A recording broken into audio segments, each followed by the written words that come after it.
واعتقد بانه اليوم نقول بانه هذه محاوله لفائده فريق المغرب التطواني، والهدف الاول للمغرب التطواني، الهدف الاول بواسطه عبد العظيم خضروف. كانت محاوله جيده، يعني اختراق ديال دفاع فريق النادي القنيطري عبد العظيم خضروف في المكان المناسب.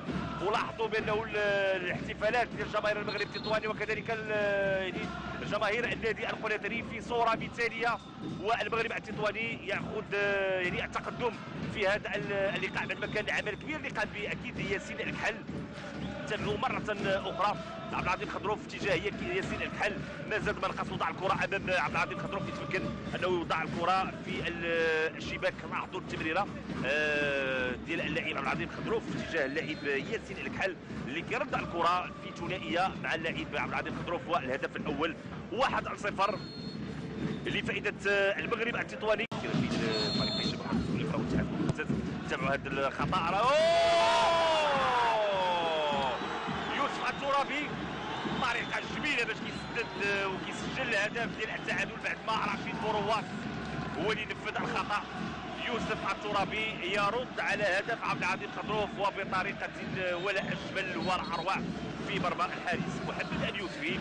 يوسف الترابي اللي صعد لمساندة تأكيد الهجوم ديال فريق النادي القنيطري. نتابع رشيد بورواس، لاحظوا ما كاينش ولا التسلل بتاتا بالكعب، يضع الكرة في الشباك. هدف جميل لفائدة فريق النادي القنيطري. كنت كنتحدث بأنه النادي القنيطري الطموح ديالو كبير أنه ينهي الموسم أفضل من الموسم الماضي اللي كان في رتبة 13، وبالتالي يوسف الترابي يتمكن. المناوي علي كروني ومحمد الشيحاني ثم السيسي. هذه محاولة بفائدة فريق النادي القنيطري بواسطة لعيب حمزة غطاس. برواس جميلة، هدف جميل بواسطة أيوب القعداوي، تمكن من تسجيل الهدف الثاني بعد تمريرة ديال رشيد بورواس. والنادي القنيطري ب10 ديال اللاعبين يرفع التحدي أيوب القعداوي، إذا يتمكن من تسجيل الهدف الثاني هو اللي غادي يخلي أنه المباراة ترجع للتشويق ديالها. تابعوا اكيد اعاده ديال التمريره ديال رشيد بورواس وايوب القعداوي في المكان المناسب، يتمكن من تسجيل الهدف الثاني لفائده فريق النادي القنيطري. حمزه غطاس اللي حضر الكره، رشيد بورواس اللي مرر هنا مره بواسطه يوسف حواصي كيبحث عن المسانده. يوسف حواصي، الحكم يعلن ماذا يعلن الحكم على ضربه جزاء، ضربه جزاء لفائدة فريق المغرب التطواني، ضربة جزاء لفائدة المغرب التطواني. نتابعوا يوسف حواصي. سمير الزكرومي مرة أخرى يسقط في المحظور. يمكن نقول الكل انتظر واش الحكم اعلن على ضربة مرمى بعد ما خرجت الكرة أو الخطأ لفائدة الزكرومي، ولكن نتابعوا مرة أخرى سمير الزكرومي يعني وإنذار وبالتالي ورقة حمراء، ورقة حمراء لسمير الزكرومي، ورقة حمراء ثانية سمير الزكرومي بعد ما كان وراء الخطأ. ياسين الكحل، ياسين الكحل غادي ينفذ ويسجل إذا الهدف الثالث لفائدة فريق المغرب التطواني. خطف التقدم بعد ما كان متقدم 1-0 عبد العظيم خضروف أمام علاء المسكيني. انتظار الصافرة ديال الحكم، فرصة للمغرب التطواني للتقدم من جديد في هذه المواجهة.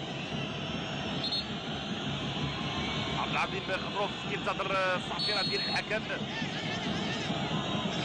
عبد العظيم خضروف والهدف الثاني، الهدف الثاني لفائدة فريق المغرب التطواني بواسطة عبد العظيم خضروف اللي أكيد كيتمكن من تسجيل الهدف الثاني الشخصي له كذلك في هذه المباراة الثنائية لعبد العظيم خضروف.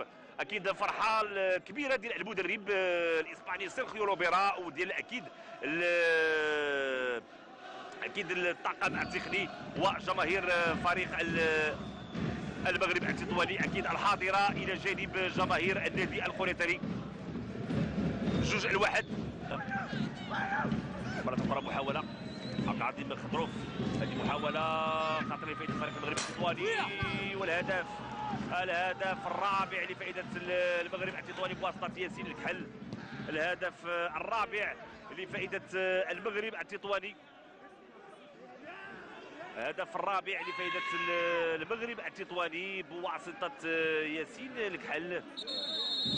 اذا 4-2 يعني الوقت اللي كان النادي القنيطري يبحث عن هدف التعادل يحضر الهدف الرابع بهذا الشكل. لاحظوا الكره التسديده ديال ياسين الكحل ما كانتش تسديده قويه، ولكن لاحظوا الارتباك كبير على المستوى الدفاعي، لان قلت بانه الخروج ديال الطرد ديال سمير العسكرومي فخلف ارتباك كبير على مستوى الدفاع.